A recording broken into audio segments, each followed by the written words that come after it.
আমার ভাইয়ের রক্তে রাঙানো 21শে ফেব্রুয়ারি। আহ, আমি আসলে একটু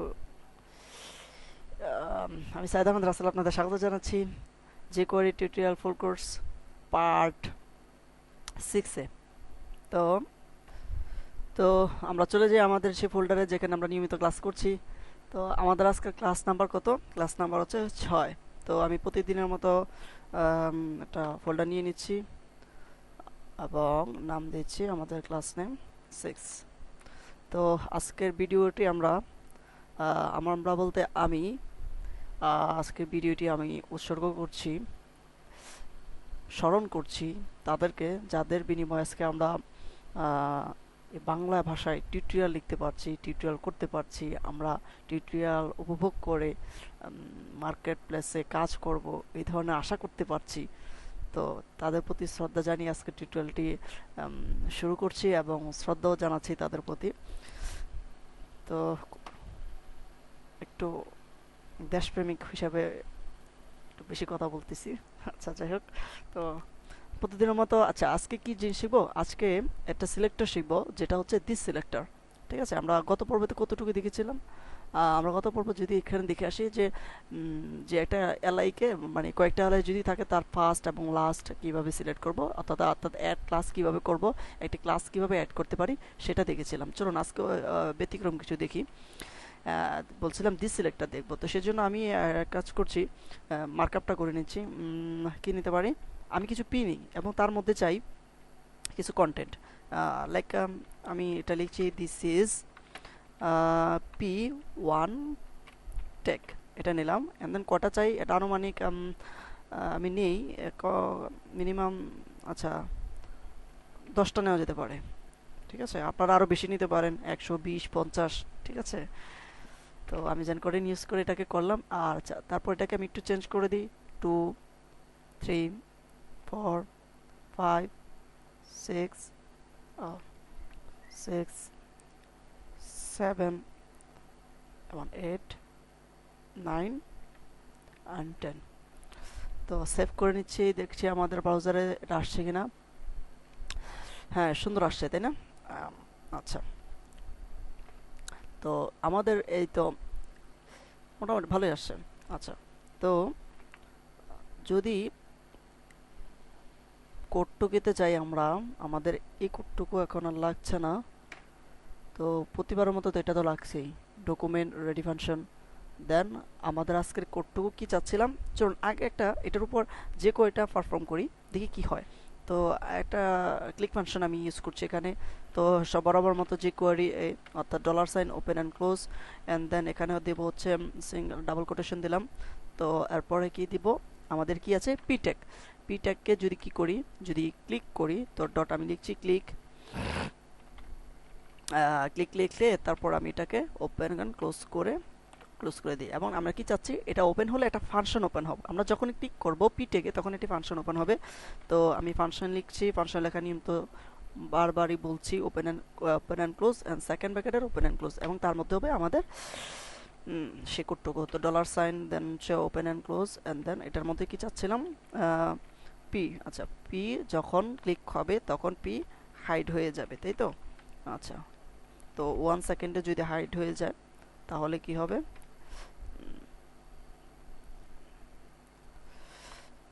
কন্ট্রোল সেভ দিচ্ছি, কন্ট্রোল এস দিয়ে তারপর ব্রাউজার ওপেন করছি। আচ্ছা, দেখুন এখানে যখন আমি ক্লিক করছি তখন কি হচ্ছে বিষয়টা, আমি কোডে যাই, কোডে আমি কি লিখেছি দেখেন, একটু মনোযোগ দিয়ে বোঝার চেষ্টা করেন। সেটা হচ্ছে যে এখানে আমি বলছি যদি আমি পি ট্যাগে ক্লিক করি তাহলে কি হয়ে যাবে, পি ট্যাগ যতগুলো আছে সবগুলো, অর্থাৎ যে কোনো একটা পি ট্যাগের মধ্যে যদি আমি ক্লিক করি তাহলে সবগুলো পি ট্যাগ কি হয়ে যাবে, 1 সেকেন্ড হাইড হয়ে যাবে। আচ্ছা, এখন আমি চাচ্ছি যে আমাদের এখানে পি ট্যাগ তো অনেকগুলো আছে, প্রায় 10টার মতো আছে, তাই না? তো আমি চাই যে আমার 5 নাম্বারটা শুধু হাইড হোক। ঠিক আছে, আমরা সবগুলো চাচ্ছি না। তো আমাদের একটা ওয়েব পেজের মধ্যে নিশ্চয়ই একটা পি থাকবে না, অর্থাৎ একটা প্যারাগ্রাফ থাকবে না, অনেকগুলো প্যারাগ্রাফ থাকতে পারে। তো সেক্ষেত্রে আপনাদের কি করতে হচ্ছে, যদি আমি চাই যে আমি 5 নাম্বারটাই হাইড করতে চাই, তো সেক্ষেত্রে আমার কি করতে হচ্ছে যদি দেখেন আমাদের সেক্ষেত্রে আমি চাচ্ছিলাম 5 নাম্বারটাতে কি করব, হাইড করে দেই। সেক্ষেত্রে আমাকে কি করতে হচ্ছে, ক্লাস লিখতে হচ্ছে। তো আমি যদি একটা ক্লাস দেই এবং সেটা ট্যাগ 5 দিলাম এক্সাম্পল, রাইট? ঠিক আছে, আপনারা তো যে কোনো কিছুই দিতে পারেন। তো কোনটা সেভ দিচ্ছি অ্যান্ড দেন আমাদের জেএস কোডটাতে আমরা এখানে পি এর জায়গায় কি করতে পারি, আমরা এটা দিতে পারি। আচ্ছা, এটা কি হবে বলুন তো, এখানে এটা এখন কি হবে?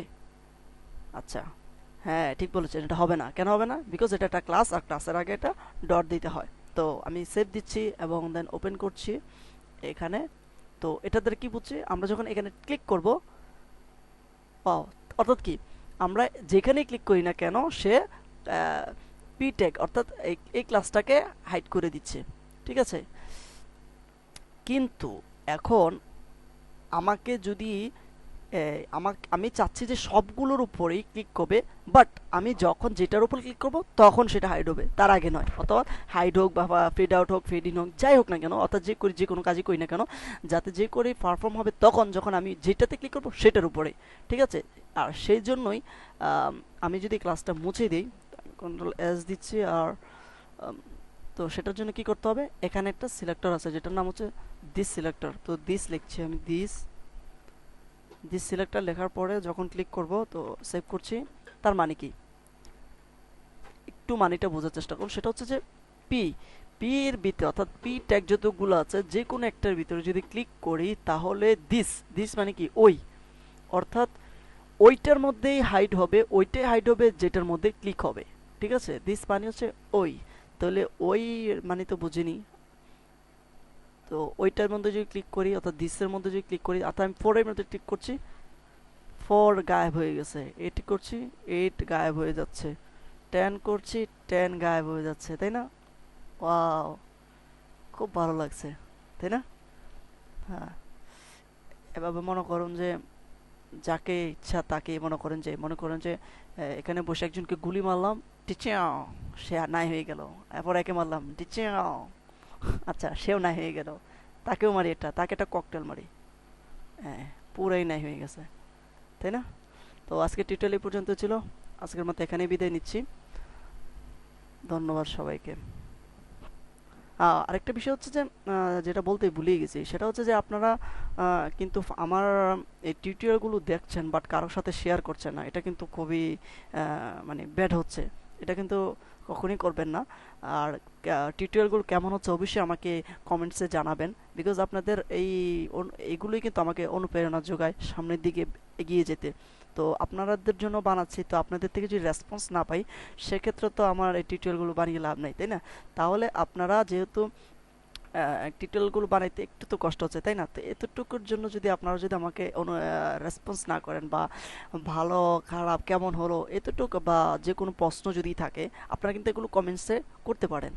তো অবশ্যই করবেন এবং সবার সাথে টিউটোরিয়ালগুলো শেয়ার করবেন, এই আশা করে আজকে এখানে আবার শেষ করছি। তো ধন্যবাদ সকলকে।